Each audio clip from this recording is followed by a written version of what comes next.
بسم اللہ الرحمن الرحیم۔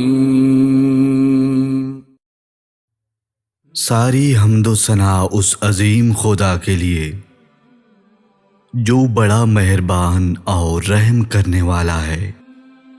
حضرت ابو ہریرہ رضی اللہ عنہ سے روایت ہے کہ رسول خدا نے فرمایا کہ 7 ایسے تباہ کن گناہ ہیں جن سے ہر مسلمان کو بچنا چاہیے۔ صحابہ کرام نے عرض کی، یا رسول اللہ، ہماری جانیں قربان ہوں آپ پر، وہ کون سے گناہ ہیں؟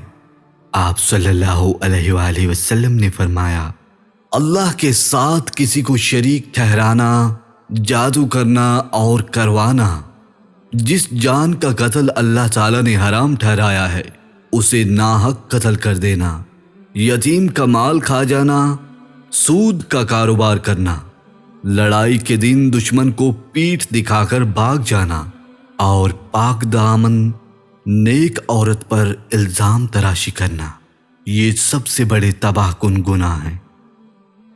رسول خدا حضرت محمد مصطفیٰ صلی اللہ علیہ وآلہ وسلم نے فرمایا، جب تم رات کے وقت کتوں اور گدھوں کی آوازیں سنو تو فوراً اعوذ باللہ من الشیطان الرجیم پڑھ لیا کرو، اس لیے کہ یہ ان خوفناک شیطانوں کو دیکھتے ہیں جنہیں تم نہیں دیکھ سکتے۔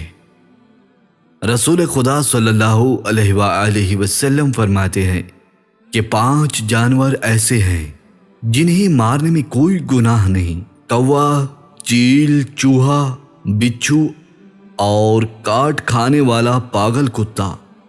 آپ صلی اللہ علیہ وآلہ وسلم فرماتے ہیں، جب تم میں سے کوئی شخص باوضو ہو اور اس کے بعد اپنی شرمگاہ کو ہاتھ لگائے یعنی خارش کرے تو اسے چاہیے کہ دوبارہ وضو کر لے، کیونکہ اس کا پہلے والا وضو باطل ہو چکا ہے۔ اللہ پاک تمام مسلمین کو صراط مستقیم پر چلنے کی توفیق عطا فرمائے اور ہمیں احادیث نبوی پر عمل کرنے کی توفیق عطا فرمائے، اور ہمیں ایسا بنا دے جیسا اللہ تعالیٰ کو اور اس کے محبوب کو پسند ہو۔ آمین یا رب العالمین۔